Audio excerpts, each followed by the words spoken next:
Hey, Mark here. I just have a fun announcement for you. So, we recently started doing these Final Fight episodes, and we've been putting them up with the movies, the regular movie, films, and flicks episodes. However, the Final Fight episodes people really loved. So, we figured that we would start a brand new podcast just called Final Fights, brought to you by Movies, Films, and Flicks, where it's nothing but final fights in movies, where we discuss every punch, bite, kick, head kick, gut punch, everything you can think about. We do a lot of research, and they're short episodes. They're probably about 20 to 30 minutes. They're really quick to listen to, and they just talk about all your favorite final fights. So head to iTunes, Spotify, wherever you listen to podcasts, and rate, review, and subscribe, and listen to Final Fights. I think you'll really enjoy it. Thank you.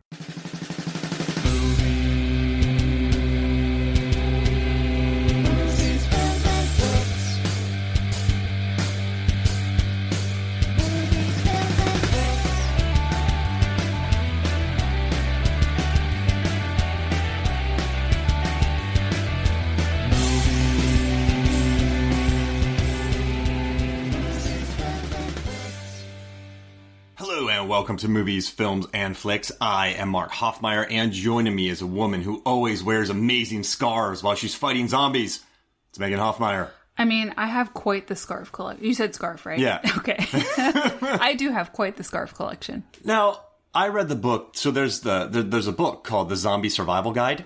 And in that book... Whose book is that? So it's Max Brooks who wrote it. Oh, yeah. He also wrote World War Z.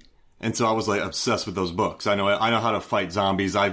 You've been married to me for a long time. You've been with me for a long time. Yes. And whenever I go into places, I'm like, how do I zombify this? Ever since World War Z brought them on planes, Dawn of the Dead took them into malls, Day of the Dead took them into bunkers, 28 Days Later went into skyscrapers and mansions.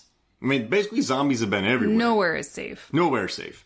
And that's why I actually love Train to Busan so much, because it's, on a train. But I read in the Zombie Survival Guide that you should cut your hair because it leaves not much for zombies to grab. Oh, so this scarf, listen, but you're so good at zombie killing. You're basically the Tallahassee from Zombieland of zombie killing. Where's my Twinkie? Exactly. But you have a Twinkie scarf.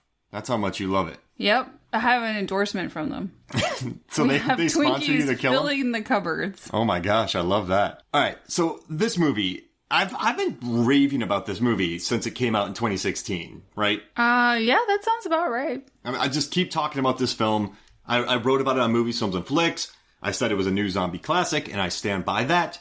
I wrote about it for Movie Pilot. I said it was a zombie classic, and I stand by that. I wrote about it in an article for Cracked, and I still stand by that. It's tried and true material. I wrote about horror, the unheralded heroes of horror. That's quite a mouthful, Megan, to say it. I've never said it out loud. I've always just written it. You're a fan of the long titles. I do love long titles. But in that one, the conductor I wrote about. And so this conductor in Train to Busan, he's a good man. He is. He captures your heart. So it's really crushing when, spoilers, he's killed by the jerky rich guy. Yeah, that guy. So if you look at my notes right there, Megan, and I have semi-coherent notes on this one. Because they're typed. Yeah. Well, what about these? These are better. I have handwritten notes. I mean, the all caps ones I can read. So there's something about this podcast where I do a lot of research, and I like to write in notebooks because that way I'm not just staring at computers, but my notes look like a chicken scratch. To be fair, mine look about the same right now. I look like a zombie wrote my notes. Okay. But I mean, a pretty coherent zombie. In my notes, though, Meg, I wrote shithead businessman. Yeah, he's the COO of the train company, I believe. Yeah, another. I have it in here somewhere of another transportation company. Oh, okay. You know what I think about this movie is the zombies. You don't really ever look at them as bad guys. It becomes more about Yeon Sang-ho and the people on the train being the total a-holes. That it becomes more about the human problems, kind of like Dawn of the Dead, kind of like other movies like that, where it's the humans who kind of wreck everything. Yeah, it's interesting you say that because I read an article with... I'm going to lift my paper dramatically here. I read an article where the director, when he was making this, he wrestled with creating something that was real and grounded in reality. He said zombies are primarily a Western genre. Yeah. And there haven't been real blockbuster Korean zombie movies before this. So he tried to make something for Korean audiences that they wouldn't find off-putting or ridiculous, which meant it had to be based in reality. Oh, that's neat. Yeah, I thought so. I like that right here. He said that, Koreans would find it off-putting.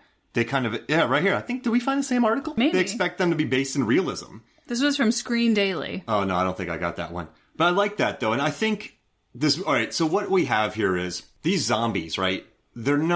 I don't think these zombies are based in realism. I mean, remember Night of the Living Dead with the slow-moving zombie? But they're zombies, so what is realistic if you're a zombie? I think for him, because he goes into it a little bit more, is that makeup wasn't going to work as a zombie look for the Korean audience. So they didn't want to cover them a la Walking Dead in a bunch of prosthetics and make them look gaunt. And so we saw a really quick behind-the-scenes video where they were sort of airbrushing on veins to their faces. But other than that, it was really about the movement that they made, the bone-breaking sort of juddy movements, and not making them all up and costumifying them into zombies. You want to hear something? So you and I have been full on researching this. We just watched Soul Station, the animated prequel to this, and then we watched a trailer for Peninsula, which takes place 5 years later. Looks now, those insane. zombies are going to be cray-cray. Gross, because they've been decomposing for 5 years. So I wonder what he's going to do there to make it seem realistic for these audiences. Or if he just completely gives up with just goes, yeah! I mean, because this movie cost how much to make? So, all right. So right now, as they have it, it was $7.8 million. That's crazy. So when I lived in Korea, the exchange rate was pretty even, right? I mean, maybe a little bit on par with, like, maybe a little bit more for, that was 12 years ago, so I don't really know. But so this movie, $7.8 million. I don't know how far that got them with the exchange rate over there, but that's nothing. Even with the exchange rate, that is not expensive right there. And maybe respect this movie more because, I mean, for $8 million, that I couldn't have guessed that. I wouldn't have guessed that. I would have said 25, 30, easy. So what I'm thinking is that in order to make, like they said, the first Korean zombie blockbuster, they, made it something appealing to those audiences. Now that there's been more zombie featuring things like the wonderful Netflix show Kingdom. Oh, I love Kingdom. About medieval Korean zombies? Yeah. Awesome. Yeah, go watch it. No, I wouldn't say it's medieval because there's still guns and everything. So this is like 18th century around then. I'm not sure. Okay. But just watch it. Yeah, just watch it. So that is just, now that now that they've made some more properties and they're getting used to zombies out there, maybe they can make it a little bit nuttier. So it's like when Marvel started off with Iron Man. Classic. Or, you got, I guess we're also looking at Blade. He was a vampire hunter, and vampires were big in the 90s. Mm-hmm. X-Men, instead of giving him the bright suits, they gave him the leather jumpsuits in 2000. Okay, so you kind of got to baby step your way into a culture. You can't go Thor Ragnarok first. Yeah, so now they can be totally next level. Something else the director said in this Screen Daily article was that you can put Americans in a superhero movie in spandex and people are fine with it. But you do something like that in Korea and they're not as sold on it. So they had to be a little bit more realistic. Got it. And you know what So I've made you watch a bunch of these films, but if you think about Thirst, right? Or you don't have to think about Thirst. But the way I'm saying, like, they keep it very grounded. Like, they keep it in apartments and keep it bloody. They don't it's recognizable things from your real life. It's happening on a train. It's happening in a city, places you've seen or you go. Like The Host, it comes out of the Han River. Yeah, there locations. It is. They kind of keep it real. They go with tried and true locations. And I think I told you this. And I'm happy that I never was on a train in Korea. When I was living there, when I would go on a train by the Han River, or a bus or whatever, I would look into the water and be like, come on, monster, come out. A la The Host? Yeah, I was like, start attacking the populace. Come on. Like, that's how much I love that movie. Funny. I was like obsessed with seeing that. But I guess with this film, I kind of like one thing about it is you get the kind of early melodrama with the father. And his ex-wife and his daughter Suan. He missed the recital. But I think all that stuff builds up to, he says you have to finish things to his daughter. And I kind of like how this movie becomes about finishing things. You must finish what you start. Yeah, and this movie becomes about finishing things. At the end, he got her on that train to Busan. Like, she got there, so they finished it. So it's kind of neat when they're able to tie these things together. And you know what I was thinking? This director, Yeon Sang-ho, he started off in animation. So I wonder... I know they had a lot of problems on set. You should watch the behind-the-scenes videos because they're fun. There's mini treadmills and there's zombies and running alongside the train and there's some crazy stuff out there. They found really cool ways for camera work. By out there, I mean YouTube. Yeah. Remember on the behind the scenes videos where they put that big pipe on the store, where all the luggage normally goes in a train, and they could run with it? Oh, I didn't see that one. That's a really cheap way to shoot. And if you can steady cam it up, you can rig it, get the grips to rig something nice. You have a nice steady shot. So that's how they were able to get a lot of the fluid motion in there, putting that on there. You don't have to set up sticks. You can move it. That's cool. Pretty quick to move. And you said they took the roof off the train too? Yeah, I mean, they moved the sides on some scenes. They took off the sides, they took off the roof. They kind of worked with whatever tricks they had. They shot outside in Busan with actual trains, and then they were on set with, parts of trains. Yeah, I think I saw that where it's got the door to the train and some windows, and you're basically seeing one segment, but the rest is taped off with green. Mm-hmm. And that's still pretty cool. Do you think so? I mean, other people have made the move from animation to live action. So we love the guy who went and directed Bumblebee. I can't think of his name right now, but he also did Kubo and the Two Strings. Oh, Travis Knight. Yeah, Travis Knight. He was used to storyboarding and using to seeing every frame. Brad Bird went from The Incredibles to Mission Impossible Ghost Protocol. So sometimes that's a good one. Sometimes I wonder if that Sandstorm. Yeah, I mean, you can't really compare Pixar movies to anything else, but you have to. It's a great sandstorm. You have to think things through step by step and how it's going to look, and you have to have your camera angles. We watched Soul Station. I think it's worth noting that this is this director's first live action film, so he had that animation background, but this is his first live action film. He made it on a budget, and he made a veritable blockbuster. They said that the actor said that they lived a dorm life in Busan for 2 months. Oof. That's not long. That is... All right, so let's say, I don't know, how many weekdays in a month? So there's 30 days, you take out 8, let's just say 24. So they shot for 48 days. Huh. That's not bad at all. I mean, that's a really easy shoot. That's 7 weeks right there. Yeah, that wouldn't happen here, would it? No, and it's just... That's a really quick shoot. And I wonder, too, and also seeing the behind-the-scenes footage on this film, and I know my math was off. I'm just shooting from the hip here. So don't be counting it up in your car right now, whoever you are. On your fingers. Yeah, that's right. 1, 2. So... put both hands on the steering wheel. What I liked about this film is the crews on these films seem really chill. So, I worked on a lot of film sets, and I don't know, it seemed more relaxed in Korea. I mean, I don't know. The footage did look quite relaxed. I mean, between takes, they would sort of be doing stuff on their phone, and no one was really yelling. I mean, I wasn't there, I don't know. But it looked really relaxed in the YouTube videos. Yeah, I mean... I wonder how, I know there are some film sets, for instance, Clint Eastwood, he shoots 6-hour days, and when you're on that set, you can't fuff around. Steven Spielberg, he's able to keep his budget low and make so many movies because his crew is on their A game, and they can shoot fast. You don't waste his time. So with these crews, I wonder if the competition in Korea is so fierce that, you gotta work really hard, but either way, it looked like a really relaxed set. And the end product from a guy who's only done animation to what we have now, I think is really well thought out. And the action scenes in this movie, I was just thinking about this, Meg. Yeah. And we never really talked about this before, but when I was watching the kind of action scenes, I like how there's progressions to them. So they get on the train, and then there's the initial attack. And then they get off the train, and then they're split up.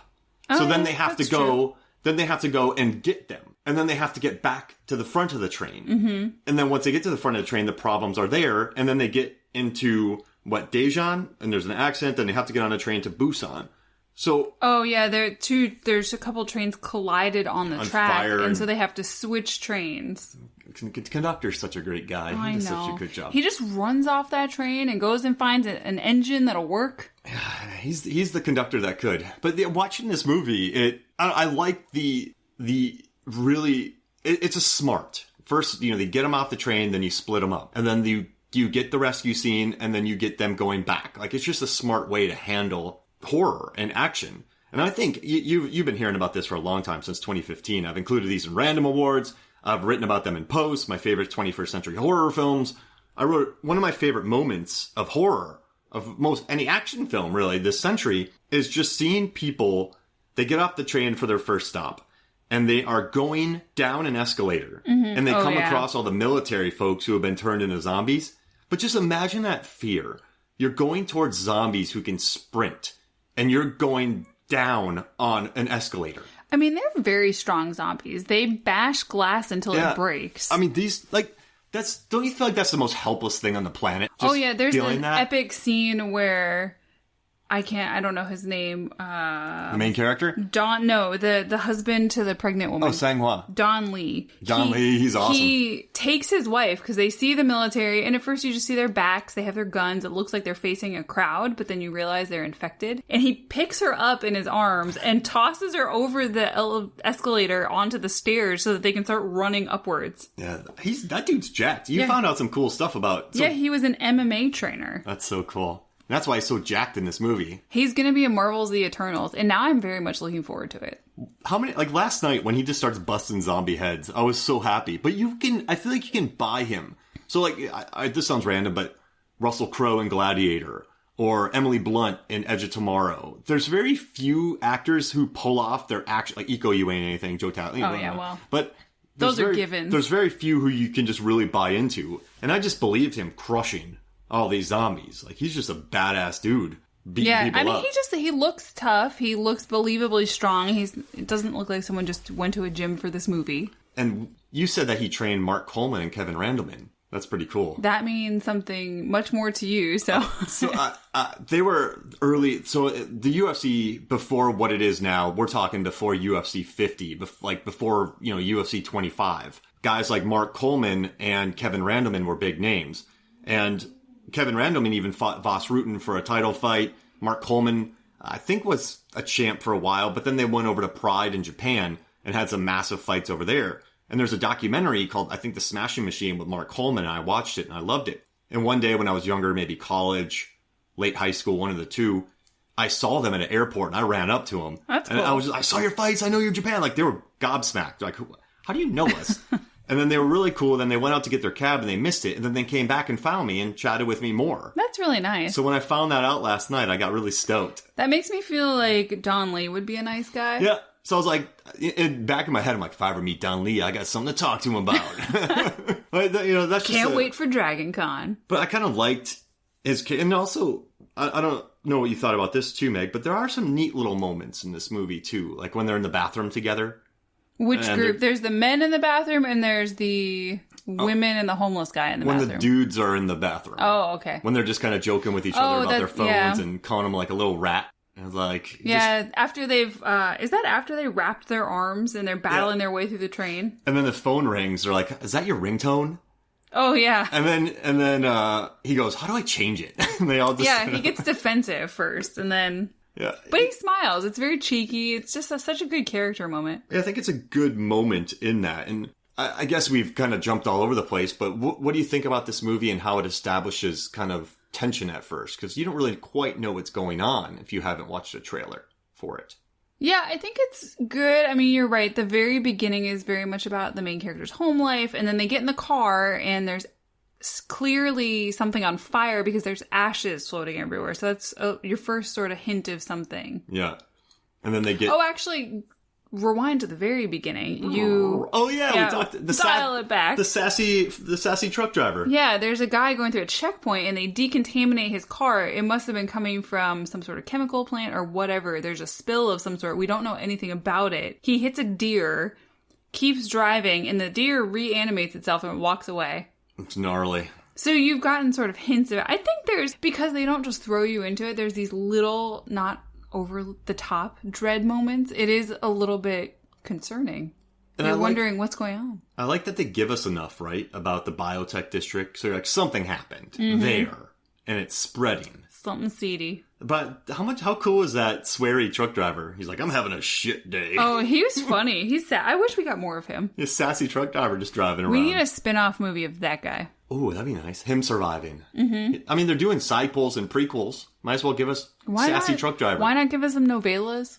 I want Sassy Truck Driver, the movie.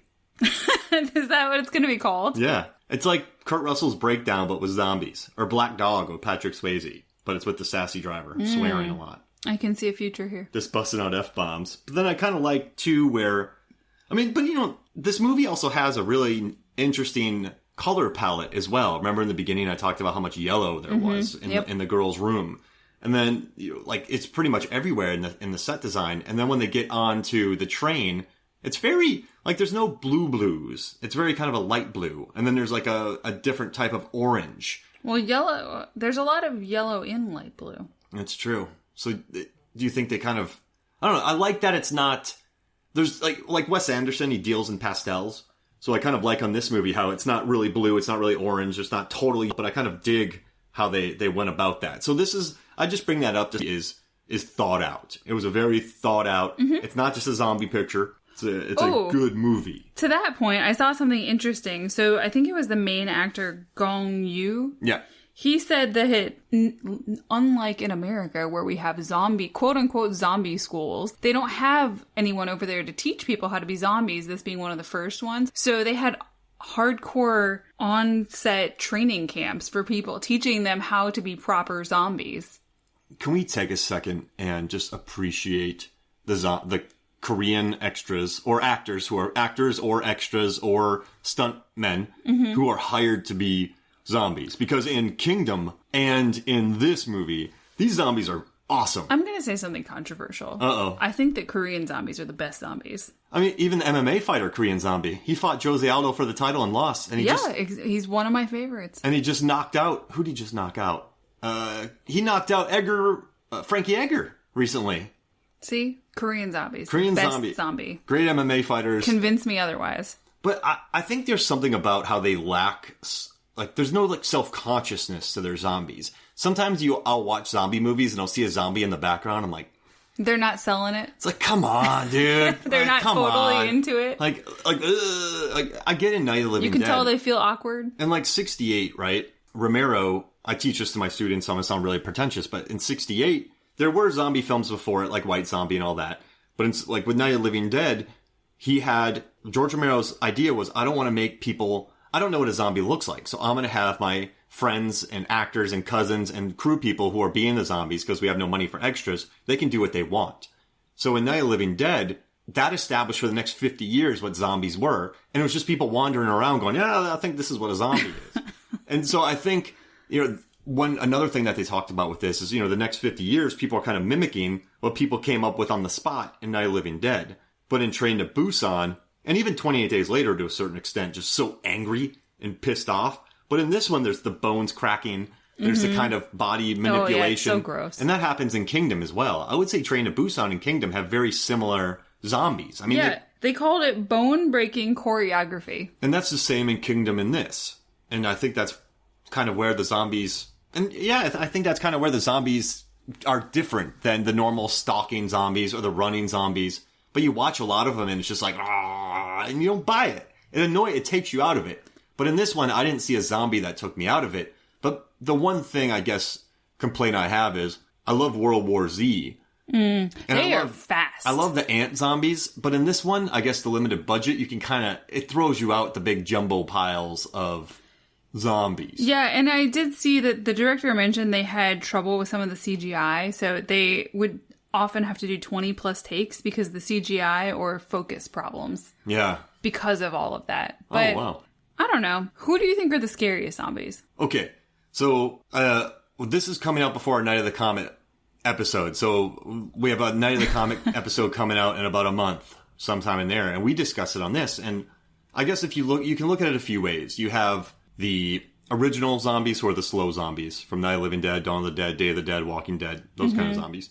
Then you have the thinking zombies in movies like Night of the Comet. Then you have... There are thinking zombies in Day of the Dead, too. All the different zombie origins. Virus, straight-up death, supernatural things. You never learn in Dawn of the Dead. They're like, when hell is full, zombies come back. Or a comet or something like that. Night of the Comet is, a comet goes by and people become zombies. 28 Days Later, they're rage-infected. Dawn of the Dead, you're never quite sure. The remake. So, World War Z, I think, it came from a lab. And then the people got infected from that. 28 Days Later came from a lab. Because they were looking for patient zero and how to cure them and blah, blah, blah. So I guess long story short is... Okay, who is the scariest? So, all right, if I had to go up against any of them, the 28 Days Later ones would be the most frightening. That makes sense. I haven't seen that in so long. We should watch it again. Oh, yeah. Let's do it. But they die.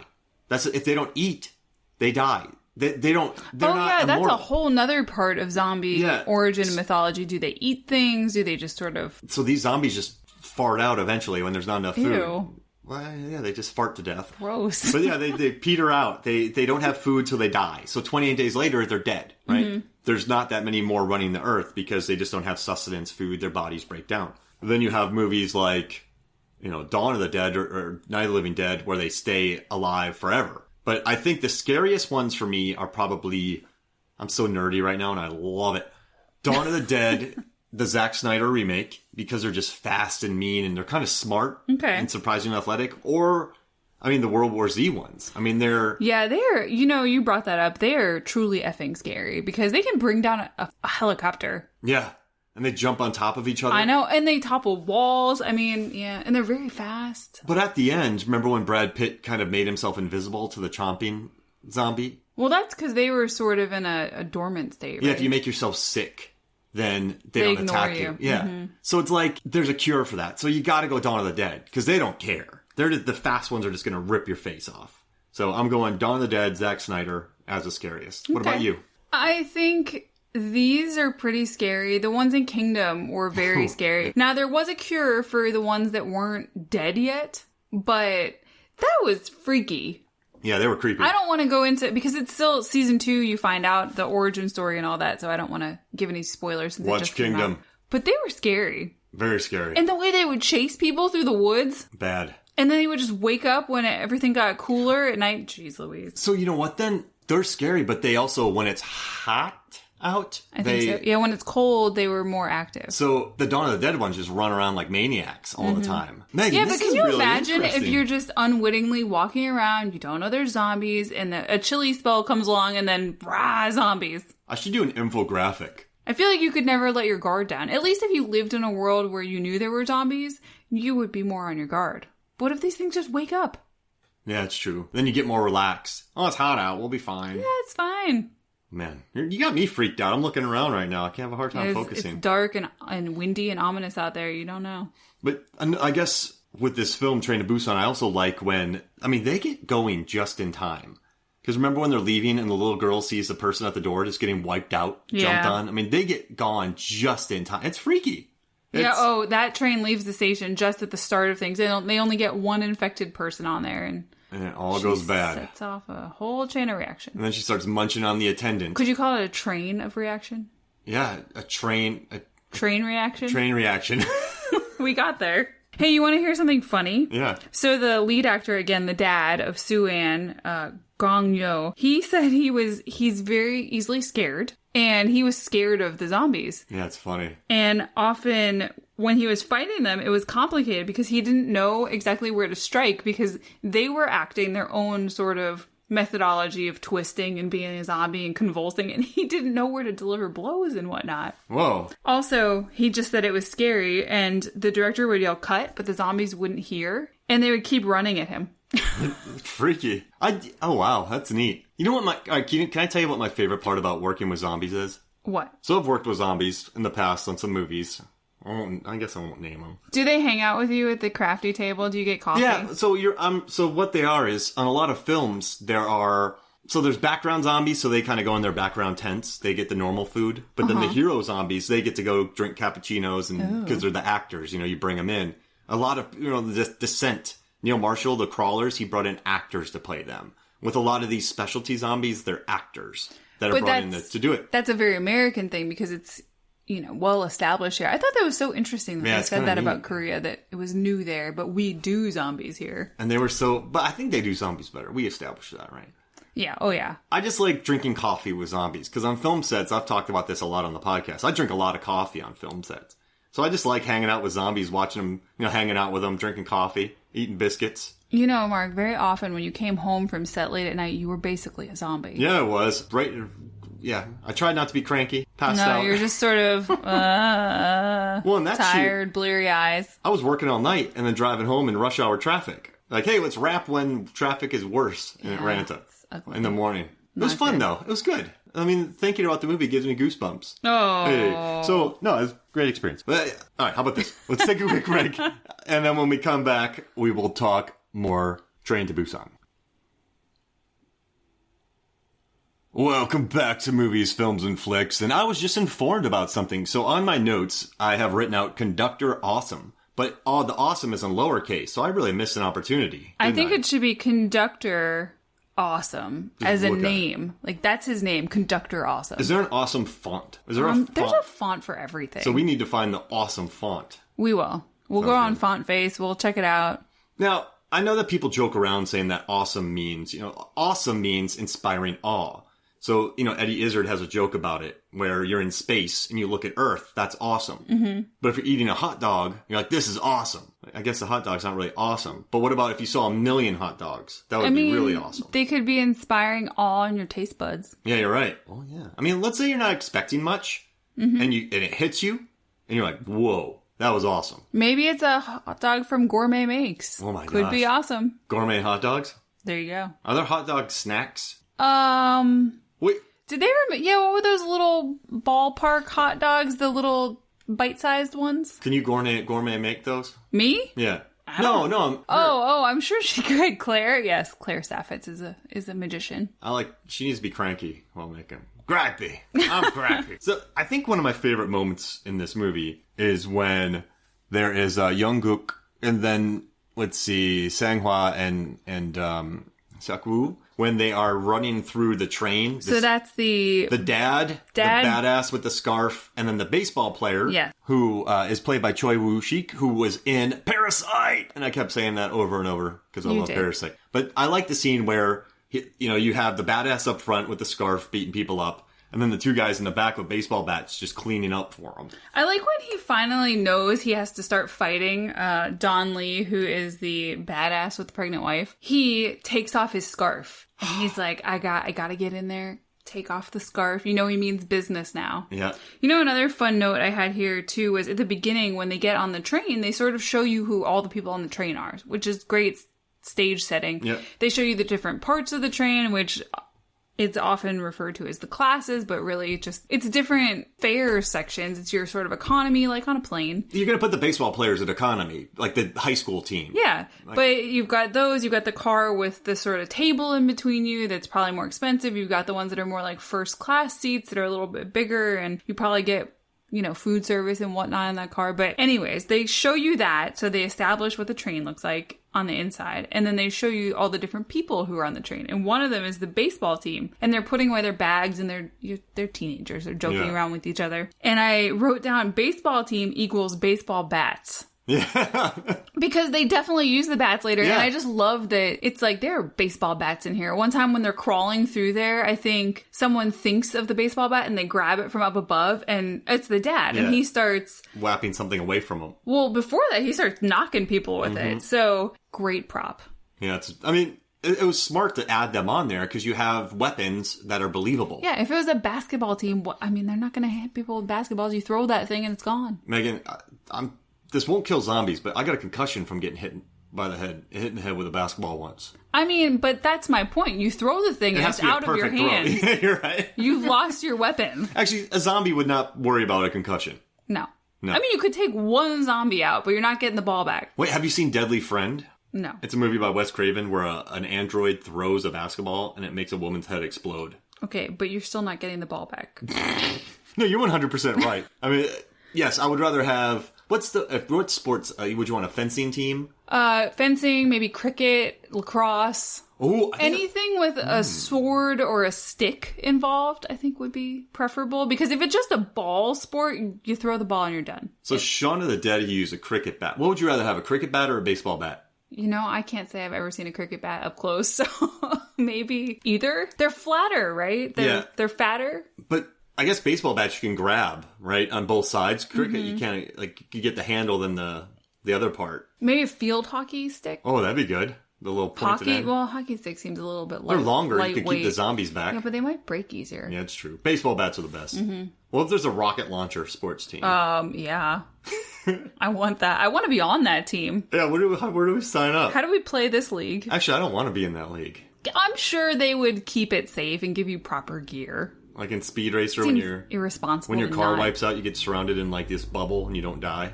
Exactly. Like I would join that. I would definitely join that. Minor shrapnel wounds. I want the gun that Chris Hemsworth had in that Extraction movie. The short, he's just blowing people up. Single shotgun with the massive elephant cartridge. Yes, I want that thing. So, all right. So we got on the train. The lady comes on. She just starts attacking people. I think they did a good job kind of capturing this holy mackerel, we're all dying. I think they did a good job with that, would you say? Yeah, the initial I think so. attack? I like the way they portray the zombies in this movie. They're hardcore. They break things. And they either do it by the force of one zombie being very strong or a mass of zombies pushing against something hard enough. Mm-hmm. Yeah. I mean, they're just... And then they kind of calm down, They're destructive. Yeah, they are. But when it turns dark, they don't move, right? Because they can't see. Oh, yeah, that's a cool bit. Oh, yeah. We never see them at night. No, we do see them at night. Because remember in the Soul Station, they're running around at night. It's true. Maybe they changed the mythology a Plot little bit. hole. Oh, don't do it. Move along. We're ignoring it. So, they kind of... Don't say that about the movie that Edgar Wright called the best zombie movie in forever. And Stephen King loves, and Mike Flanagan, Meg. We like all those guys. Crew. Yeah, I mean, if those three complimented my movie, I would retire. I can't do anything better. I'm quitting. What do you think?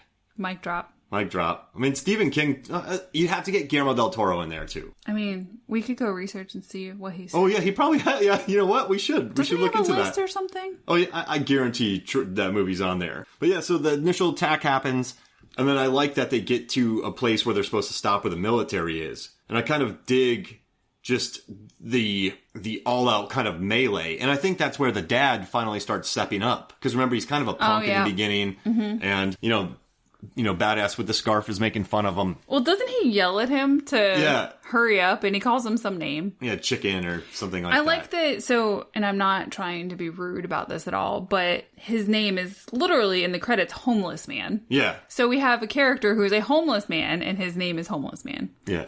He runs through it and he saves the little girl and her dad, and he throws a jacket over one of the zombies. So I thought that was a really cool move. And then didn't somebody else put a book in a zombie's mouth? He did. The dad did. That was... Wedged his book around. I love that scene. And then they had the hardest time locking that door. And when you know what I love too about Train to Busan? There's a sense of humor to it. Oh yeah, because all the zombies are rattling against it and he's trying to lock the door. But the minute they lock the darn thing and try to run away, the zombies are almost breaking the glass. So they fight for a minute to lock the door. And then the zombies just bust through anyway. There's a good sense of humor in that. Reminding me of like Jurassic Park 2 when Jeff Goldblum walks through a door, then a raptor jumps through the window. And he's like, oh crap. Then he walks back out the door. But I dig that. And then I think the most I cheered is when they were running for the train that was moving. And the dad gets on, and the only guy not on is Sang-ho, or Don Lee. And he's running, but then he sees zombie coming, and they almost wipe out the dad. And then he picks up a shield, beats the living daylights out of some zombies, and gets on the train. For a second there, I thought he was going to end up sacrificing himself in that moment, but he doesst.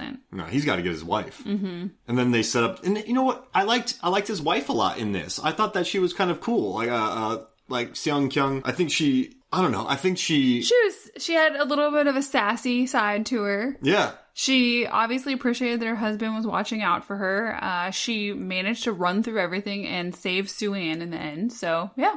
And I dig when... Very respectable. They get on the train and she's like, get your ass over here. Come save us. And then they set up the scene where they got to fight through 3 cars. And then we have, the guy has to kill his own baseball friends. They have to get their way to it. They get their way there. Well, he gets out of that because... it gets dark. Yeah. And they're able to throw something or make a noise and get the zombies to go elsewhere. And so they get them to go, they get the wife. But it's very tense watching the conflict, thinking, is he going to kill his friends? He obviously doesn't want to, but he's in the position where he has to save these guys and get to his, I guess, girlfriend. Yeah. Who's in the first car. And just, you see the conflict there, and it is sort of a nice relief that he doesn't have to kill them. Yeah, I guess, man, this movie's good. So they fight their way to get there, and then they find out that there's just a ton of zombies in the way, so they can't really get past. They can't just walk through these zombies with the new crew they have. So they get up in the kind of containers where all the luggage goes and have to crawl through there. Oh, that's a tense scene. Because that's just, if they're caught, they're dead. Yeah, it's over. Like, they can't run back the other way. Oh, that's after they get to the women and the homeless man in the bathroom. They can't... What should we name Homeless Man so we're not just calling him Homeless Man the whole time? No, not Homie. Holmes, there we go. Because this is a homeless man. So Holmes, they're with them, and I guess if the zombies saw them up there, it's game over. They're gonna get bit. Oh, yeah, because you're stuck. You're wedged between the roof and, I don't know, is it about 1.5 feet? It's terrifying. And there's holes in it because it's just a bunch of rails. It's not like it's a true compartment that's closed like in a plane. And then, you know what's annoying, too, is you think you have, like, moments of catharsis in this, but then the jerkwads in the other train are like, we're not letting you in because you might be bit. Oh, my gosh. It's like, you idiots. So annoying. Like, well, he did that because he was mad and not getting what he wanted. Mm-hmm. And because the dad calls him out for his behavior and everything that happened, but he gets his comeuppance. Oh, he gets his big time. Couple times. Yeah. He gets made to look like a fool because everyone in that main car, I guess the higher class car, gets wiped out because the old lady... Oh, yeah, so what has happens her vengeance. Is they refuse to let him in, and one of the sisters, so there's 2 sisters in here, there's In-gil and Jung-gil, and In-gil is killed because they won't open the doors. So her sister... She helps save the little girl, Soo-an. So her sister isn't locked away with the other guys in the front, which, that's stupid. They should lock... Like, you're the rich passengers. Mm-hmm. You should put a buffer between you and the zombies. So But that was a luggage car that they then get stowed in, so they probably, we want the comfort of the car with the chairs, and there's more of us here. So they stuff our heroes of the movie into one of the very front cars of the train, or maybe it's the back, who knows, with the luggage, and they tie up a bunch of ties and they lock them in there, leaving themselves exposed between, there's one door between them and zombies, and one of the older sisters sees her sister and calls her stupid and says good riddance, and then she says F it, and she goes and opens the door and lets the zombies in. And then all the rich people get killed. It's a badass moment. I gotta tell you, I think the most badass moment is this when Don Lee picks up a zombie, right? And so he has like one of his arms between like the zombie's crotch, the other one holding him up between his shoulder and head, and he's just holding him against the thing, and so the other zombies can't get past him. It's awesome. If I go down in a zombie apocalypse, that's the way I want to go down, Meg. No way. Just going, ah! Those zombies have to get through me to get to you. That's right. So then I'd be safe, because you'd be wiping them out. You'd have your scarf on, just crushing them. Exactly. You'd be Tallahassee. Multi-purpose scarf. Hey, we met in Tallahassee, so your name would be Tallahassee. There you go.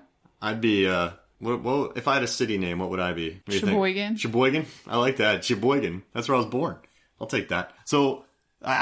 isn't that cool though when he's holding it? Like, it's just a good emotional moment. I think the dad finally comes around to being a good dude. And then we're left with, they get to a train station, it's stopped, and that's when Conductor Awesome saves the day, gets to the train. But it's so sad because he runs into the train yard of some sort and is checking out the engines. One has a zombie in it. He gets one for them. He's pulling it down the track, and he goes to help the jerky CEO or COO. And he gets mauled by zombies. That COO is terrible, too. So he gets the attendant killed, the attendant that was his lackey. And then he gets the baseball player and his girlfriend killed. Yeah. Because he pushes her into a zombie. Oh, yeah, he does. They're on a train car, and he just throws her out, and she gets bit. And then she bites her boyfriend, and then the boyfriend... Yeah, I don't think we see them anymore. Bites him. And then he goes after the dad and the pregnant woman and Soo-an, the little girl. Yeah, and then he gets knocked off, and then the dad has to kill himself because he's been bit. Oh, okay. So before we get to that part, because I have a bunch. What about the long chain of zombies grabbing on? So 2 zombies, right, are grabbing onto the train. Then they have about 100 zombies grabbing onto them. How strong are the tendons in these zombies' arms? Well, let's go back right before that. When those zombies, a train comes into this train yard they're in, because it builds up to this. It's where they all came from. There's several trains of zombies locked in, which is fine. My biggest thing with some of these zombie things, too, is that if you walk out a door and there's no one right behind you, close the damn door. Yeah. Because it helps everyone in the long run. It keeps zombies in, it keeps you out. It's great. Anyway, so there's several zombie full trains, including the one they were on. Another one comes charging in and runs into something, causes an explosion. They get trapped. They're trying to crawl through to the conductor's engine. And it tips over, and Holmes and... our dad hero, daughter, Soo-an, and pregnant wife are stuck under there, and there's a tilted train right above them with zombies looking down through the windows trying to get to them. Holmes sacrifices himself. It's very sad. And then they are all told to go, Dad, just grown man's a boiler or something? I don't even know. It's totally not feasible, but he does it. When they say that people can lift cars when they're daughters, so maybe there you go. He finds the adrenaline. But he does that. They get out. But there are a crap ton of zombies on that train, and they just come out. So then we, all run over to the engine. We're in this set piece, and like you said, there are zombies holding onto this train. I mean, how strong are the tendons of the two? I mean, I guess because you're a zombie, you're not really worried about pain. So you're gonna just grab on until the tendon breaks. And then I guess if it's held into your bones and skin. I mean, you saw the guy cut through his arms in 127 hours. It took a long time. Well, you sold me, Meg. I was complaining about it. Now I got nothing to complain about. Now, how fast is Seong-kyung when she's running? I mean, she's along the way pretty good, and she books it. She's almost faster than the dad. Yeah, I mean, well, wouldn't you be? You have a baby, and she has to put up with her husband, who's kind of a tough guy. She has to be tough. He probably trains her. Yeah, so she's tough. She makes it like and then it's just two people left on there. They get to Busan. The daughter starts singing. She finishes her song, they live. Well, so the death of the dad, I thought it was truly poignant and really well played because he gets bitten on the hand by Jerky CEO, right? Yeah. That's who does it. And I think they were very smart to focus on the bite the whole time. The little girl is yelling and crying, and he's crying and just sobbing, and he's a different person than he was at the beginning of the movie. He went on a literal trip. But the camera only focuses on the bite. Mm-hmm. And it makes it much more, it's really selling it to me as a viewer, because I'm seeing, I know that bite means in moments he's going to be infected and just an absolute mess. Yep. So I think it's smart for them to focus on the bite, because you're not focused on the emotion as much. You're not like, oh, well, maybe he should go with her and convince himself and make a bad decision. You just know what's coming by them focusing on the bite the whole time. And you just know it's game over. Mm-hmm. Yeah, you gotta do what you gotta do. So I remember what he called them. So our badass with the scarf, Don Lee, he's like, hey, you asshole, come here. So at the end, he just learns not to be an asshole anymore. He finishes his job. He saves his daughter. He wants her to have a life. Like a selfish guy wouldn't do that. He kind of sacrifices himself. I've got a question for you. Uh-oh. About the dad. Yeah. Do you think, because we talk about him being an asshole and his growth, do you think he was just doing his duty? Was he actually a bad dad? Because it seemed that he had feelings about... Remember there was a conversation... Don Lee. When Don Lee's like, you work all the time to provide for your daughter, but you're looked at as the villain. Yeah. Do you think he just thought he was doing the right thing? I mean, maybe he could have been more... attentive, I guess. Mm-hmm. I guess that's a stock phrase that we're just using because everyone says that about him in the movie. Mm-hmm. He's just a hard worker. He's probably... I hate when people say this, I was doing the best I can. He's an absentee father. Yeah. But I think I don't know. He probably just works all the time. He's trying to work his way up, give his kid a better life. He seems dedicated a lot. He's kind of rude to his mom in the beginning. Yeah, that's true. He's just an overworked punk. He does get her a present. Yeah. It's the same present she already got. But I'll take 2 Wiis. You can play Mario Kart with 2 hands. There you go. I'll take that. Now, one thing we didn't talk about is I love the news reports where it shows the people dropping from helicopters, and then they get up and just start killing people. Yeah, that's terrifying. That's a nightmare fuel right there. Yeah.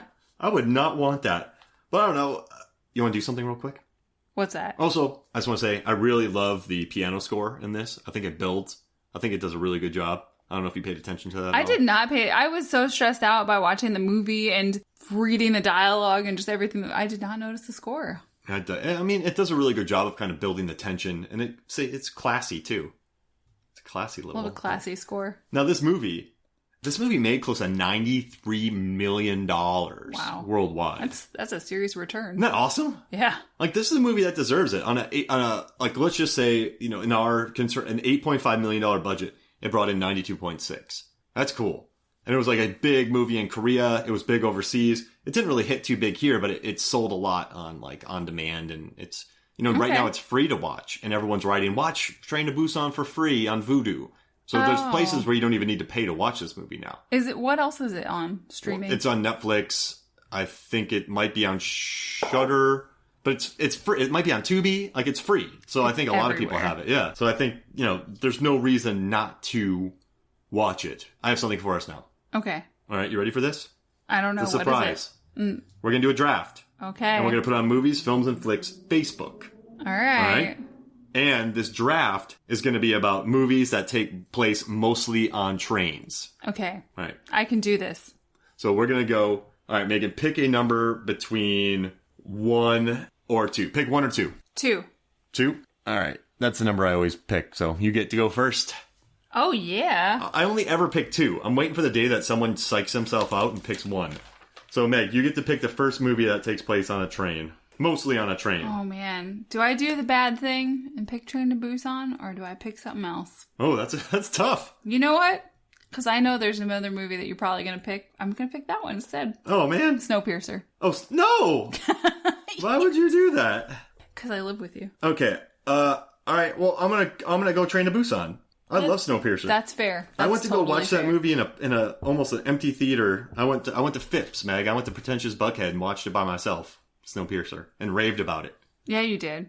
I love that movie. I think I introduced it to my mom and she liked it. Really? That's I believe so.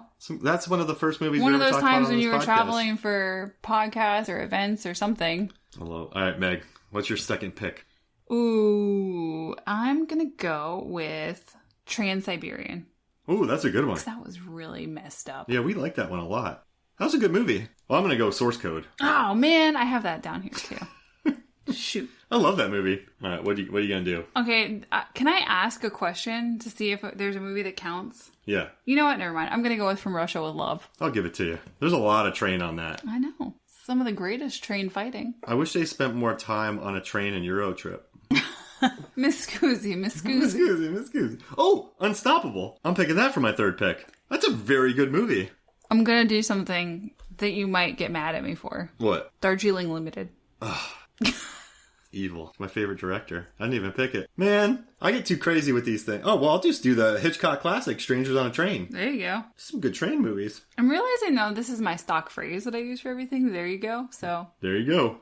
count. It's a new drinking game. Count the amount of times I say that. There you go. All right, Meg. Last one. Can I ask a question to see if one qualifies? Sure. Because otherwise I have another one. Before sunrise, they're on a train. I was just going to say Before Sunrise. Does that count? That's the beginning. That's the beginning. Not Then enough, they walk right? around. Okay. Yeah. All right. The Commuter. Oh, I love that movie. I know. It's so fun. Yeah. The P-Dubs. And Vera Farmiga. Can't go wrong with that. Well, and Liam Neeson. And the Neesons. And the Neesons. Oh, look at there's the Midnight Meat Train. There's Terror Train. There's 3:10 to Yuma, but they're never on. They're going to the train, but they're not exactly on the train. There's the episode of Doctor Who where they're on a train. Oh, yeah. Actually, there's 2. You didn't pick Polar Express, Meg. I'm really surprised. Well, I had all these other good ones.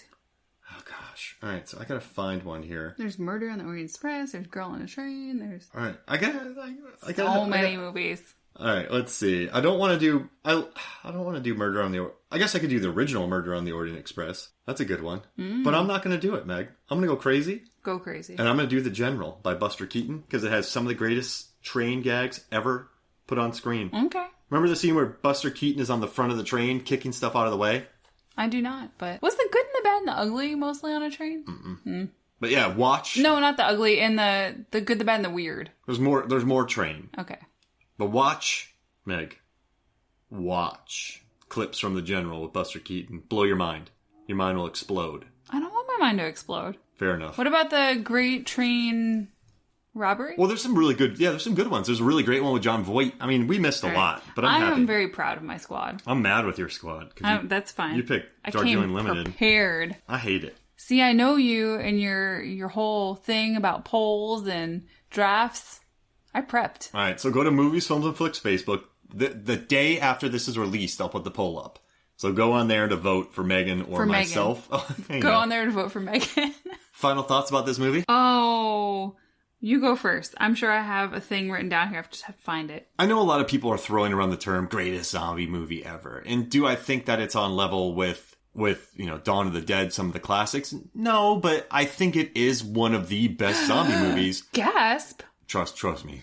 I think it's one of the best zombie movies ever made. I'll say it. I think it belongs on one of the kind of Mount Rushmore of zombie films. I think it's inventive, it's urgent, it moves, it's creative, and I absolutely love it. I mean, I guess if I had to rank my favorite zombie films, it would be, Dawn of the Dead, Night of the Living Dead, 28 Days Later, and then we have, I love 28 Weeks Later. I love World War Z. I think it's fun.